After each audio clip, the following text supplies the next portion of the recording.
12, verses 15 through 21. And it reads, "And he said unto them, Take heed and beware of covetousness, for a man's life consisteth not in the abundance of the things which he possesseth. And he spake a parable unto them, saying, The ground of a certain rich man brought forth plentifully.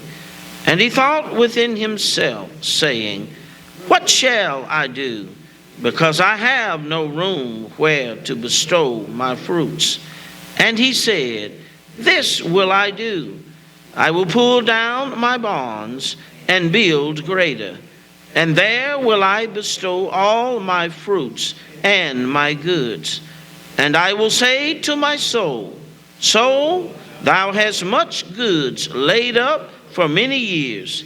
Take thine ease, eat, drink, and be merry. But God said unto him, Thou fool, this night thy soul shall be required of thee. Then whose shall those things be which thou hast provided? So is he that layeth up treasure for himself and is not rich toward God." We'd like to speak this morning from the thought, half past midway. Half past midway. May the words of my mouth and the meditation of my heart be acceptable in thy sight, O Lord, my strength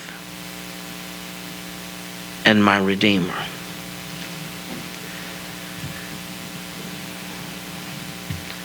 Half past midway.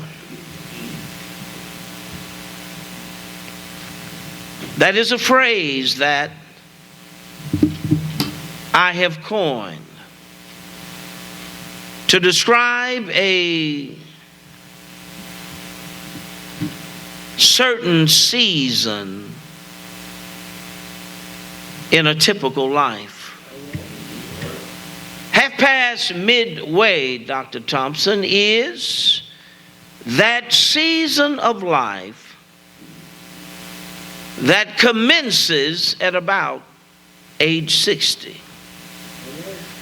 And even though Americans are living longer, the average life expectancy is still around 80 years. Now, midway of 80, a half of 80 is 40. So half past midway would be about 60. And if life were divided into fourths, half past midway, or 60 years old, would be the beginning of the last season of your life. And if life were divided into a quaternity of seasons, as is the calendar year, half past midway would be the beginning of the winter or the last season of your life. Half past midway is the season that frames and finishes your entire life. And consequently, this season reveals what the heart truly values. Remember, Jesus started in verse 15 and ended in verse 21, started and ended this discussion with warnings in verse 15 and 21, warnings about a heart condition. Understand that the record reads that the man did not speak his thoughts to someone else, but the Bible says that he said within himself. In other words, the thoughts in his head, the thoughts in his heart.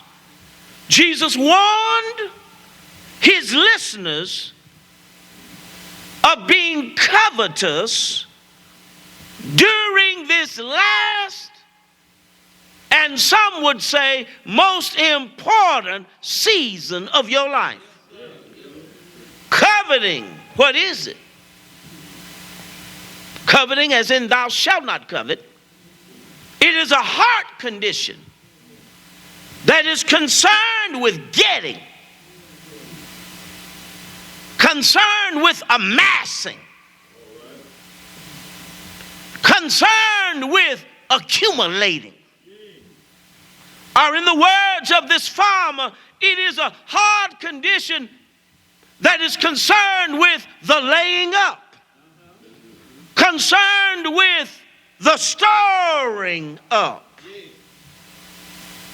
In other words, all that junk around your house is as a result of coveting.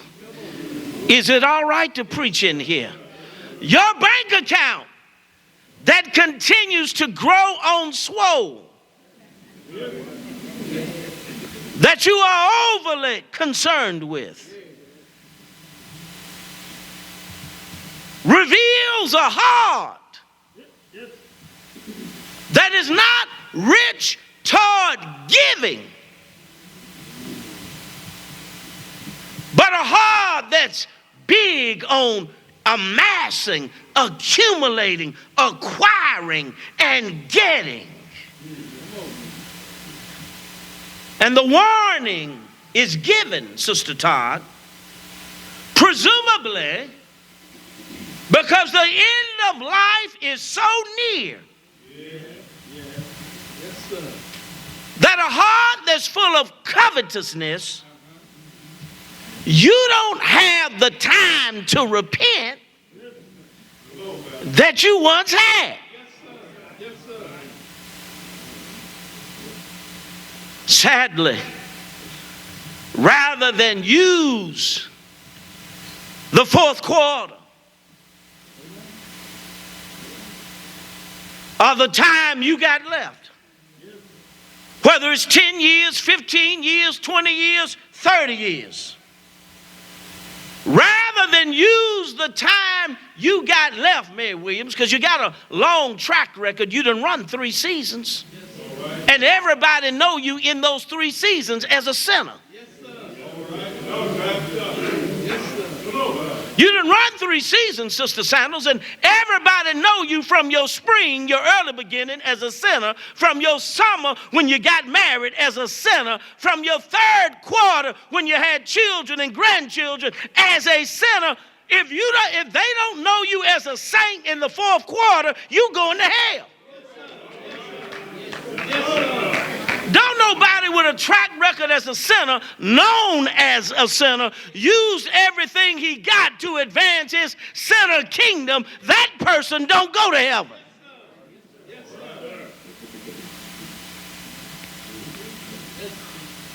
Some of us have lived great lives of being sinners. I didn't say you didn't have a good job.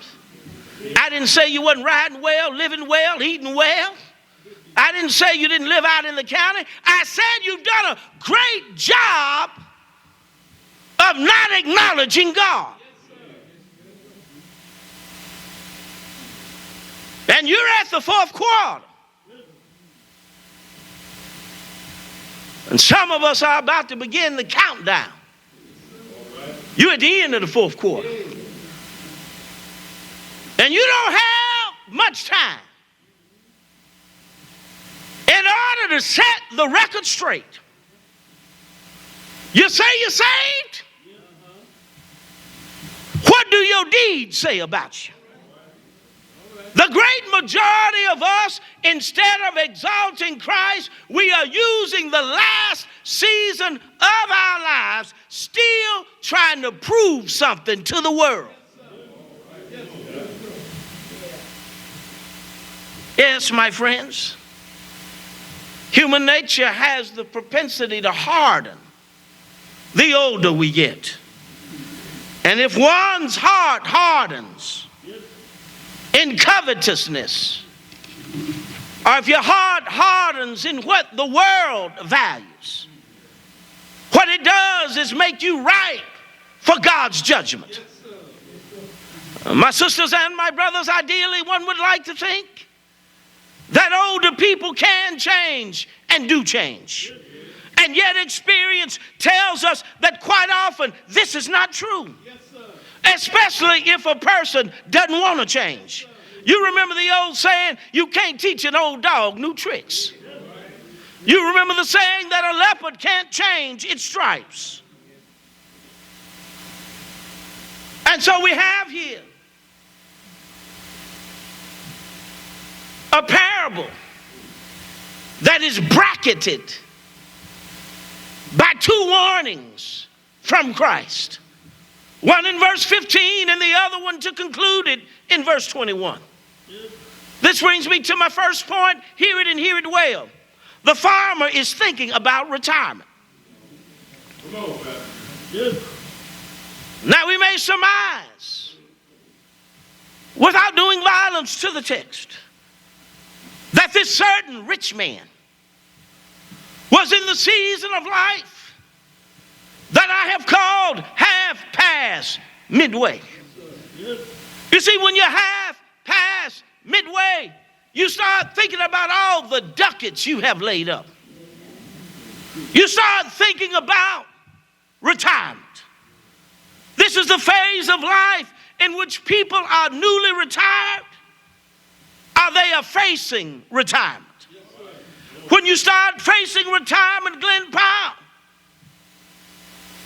it becomes all about the money. You start counting up your nest eggs.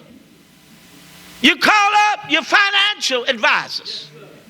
Brother McFarland, you call Blue Cross, Blue Shield. Start learning about that Medicare. Start learning about that Medicaid. Start learning about that Part A and Part B, Part C and Part D, and Part CA, subtitle II.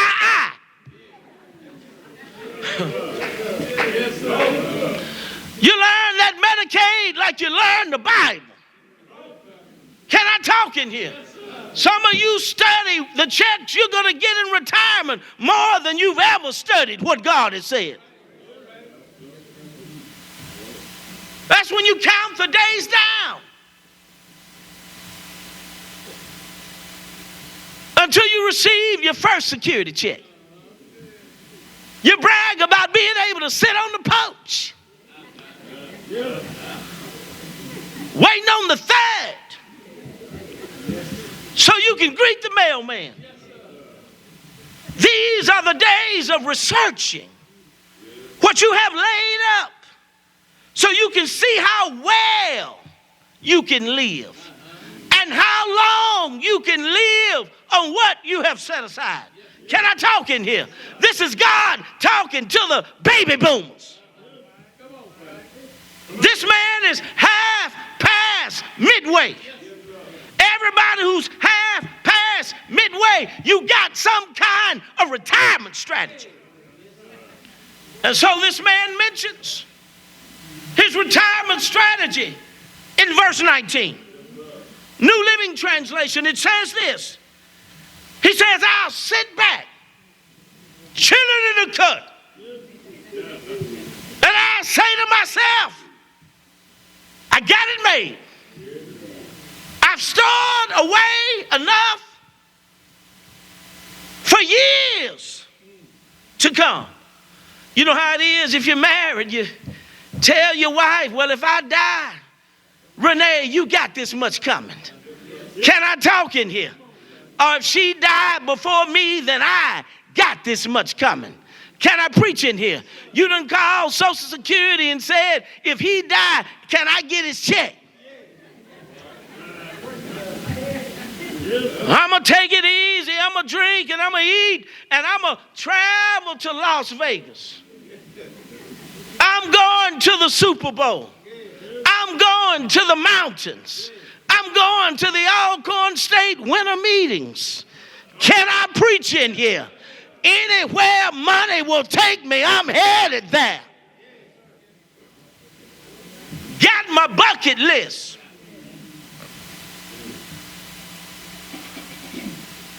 And might I say something to your modern sensitive ears?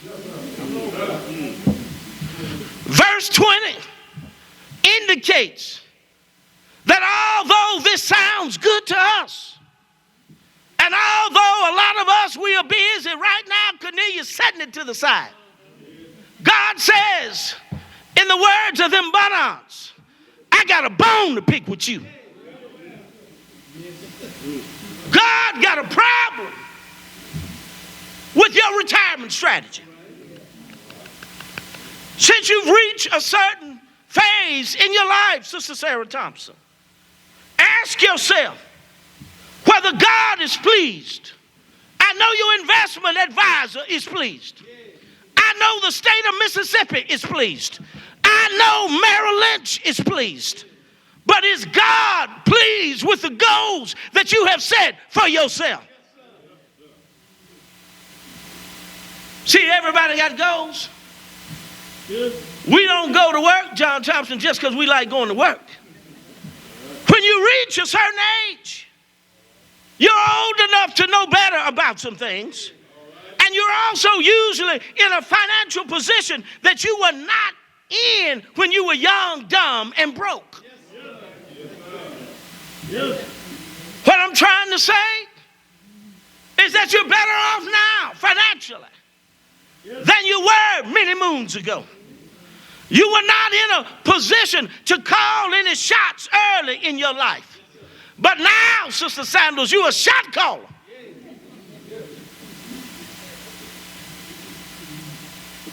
Now, the bank is happy to have you as a customer. You'll write a check and the bank will bounce. Is it all right to preach in here? Some of y'all, I'm talking to some of your relatives that's not here this morning. They feel like I don't have to go to church because I got enough laid up in store. Can I just talk in here? Yeah. Some of you Negroes give mouth to butt resuscitation to some folks in this community because of what they got laid up. And I stopped by to tell you God gonna burn the barn down.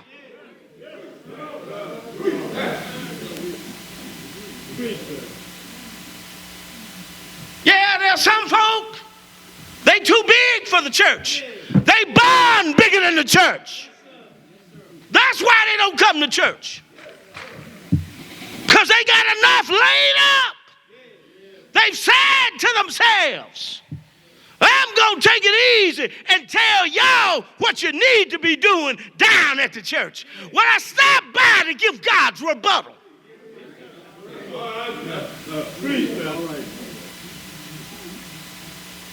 This brings me to my second point. Here it is. And if I might say it in Ward 3 vernacular, God been good to a Negro. God blessed the farmer with a fertile farm. Blessed him. That it might produce fine crops. This rich man, according to verse 16, he had grounds of land that brought forth plentifully. Indeed, he had more than one person could use. He had more than one family could use. Evidently, this harvest was so great that it was to be unexpected. You have reaped an unexpected windfall.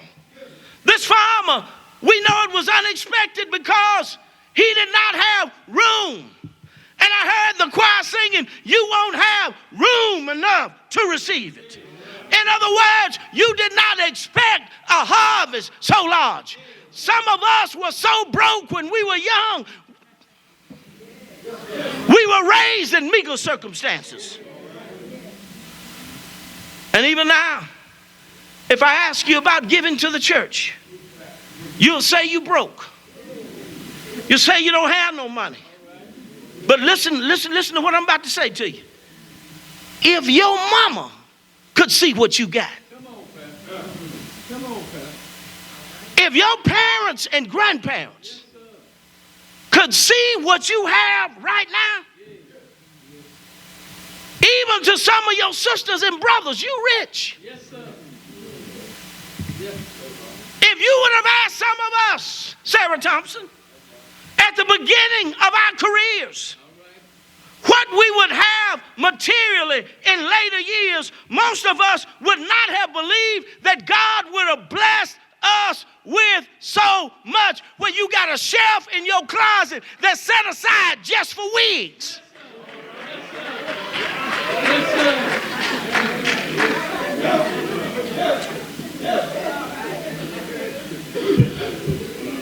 A robber break in your house and think you got women in your closet. There's so many heads with wigs on it in there.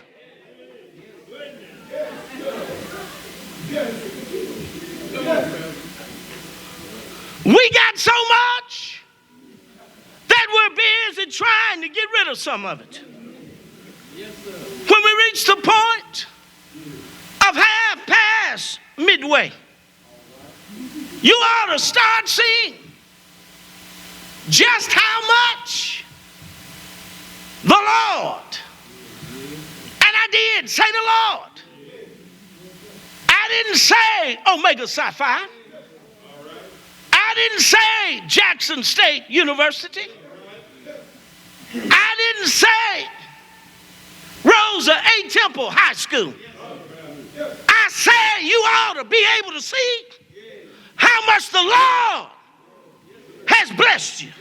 The Lord has blessed this man just in the same way he's blessed many of us. Friends, I'm not yet half past midway, but God has been good to me, and I can see that right now. See, if I could go back in time some 35 years to when I graduated from high school, and if I could show the me at 18, the me that I am at 54, the 18-year-old me would be astonished. I come from a family of sharecroppers and domestics. I'm only the second generation in my family to even attend college. So I can't deny that God has been exceedingly good to me. You see, when we get on toward half past midway, Glenn Powell, we ought to be able to see where God has brought us from. Some of you Negroes in some churches are only deacons because you got a big barn.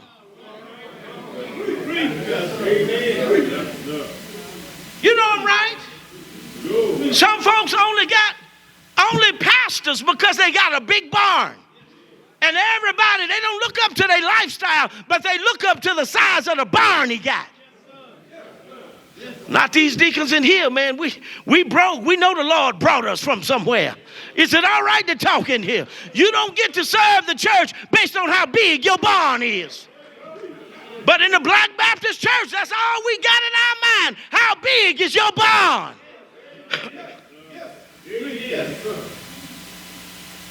If you're right with God this morning, you ought to be able to look back. Look over your shoulders. Back down some dusty roads. Can I talk in here? You ought to be able to look, Cornelius, down some alleyways. You ought to be able to look to these places from whence you were brought up. This is the time of our lives where just because you can wear the name brand suit, You still ought to remember when you had them blue jeans you had to wear. And your mama washed them so many times that the dye came out of them. Can I preach in here? You ought to be able to remember that shirt that was so thin when the wind blew. You shook like the leaf on a tree. Is it all right to preach in here? You ought to remember them buddies you used to wear. They cost $1.49. Make your feet feel fine. You ought to remember the cardboard that you had to put in your shoes. Can I preach in here? You ought to remember them cheap shoes you wore to church and the ink would wear off of them. Can I talk in here? You see, to look at some of our behavior, Dr. Thompson, you would have thought we were born with a silver spoon in our mouth. And even if we were, it is still God that you should thank for that. You ought to be able to see. Negro complained so much. He don't remember when the utilities used to get cut off. Complained so much. He don't remember when they didn't have central heat at the house. When grandmama and them had to quilt them quilts and you had to put 3 or 4 of them on the bed. Can I talk in here? Some folk don't remember that. Having to get up in the cold morning, let your feet hit a cold floor, and then you take a cold slop jar outside.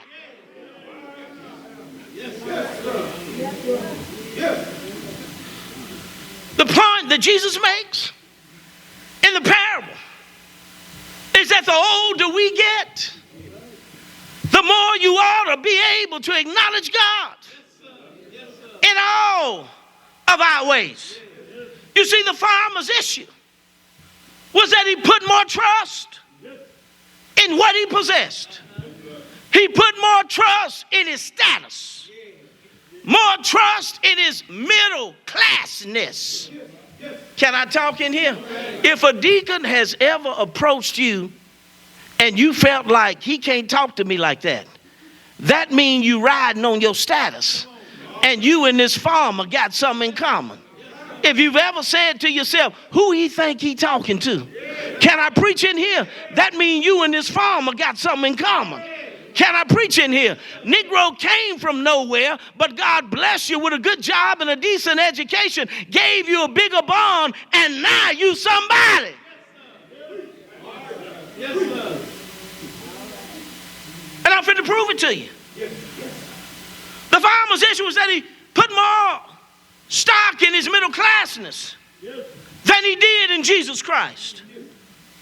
Here it is. Are you listening?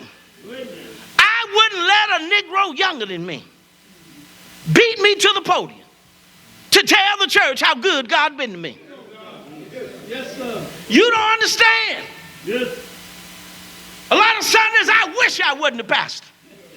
I take up all the time testifying. I take up all the prayers. I tell everybody what the Lord has done. I wouldn't let a joker that just met God talk to me about the God I've been serving 40 years. I wouldn't let him beat me. Talking about the goodness of God. You can't out-talk me when it comes down to God. If anybody in here, Bobby Mallon included, anybody in here can say I talk to you about any other thing than what we're talking about right now, you a lie. You ain't never heard me talk about nothing but what we talking about. I'm not finna let anybody beat me talking about how good God has been.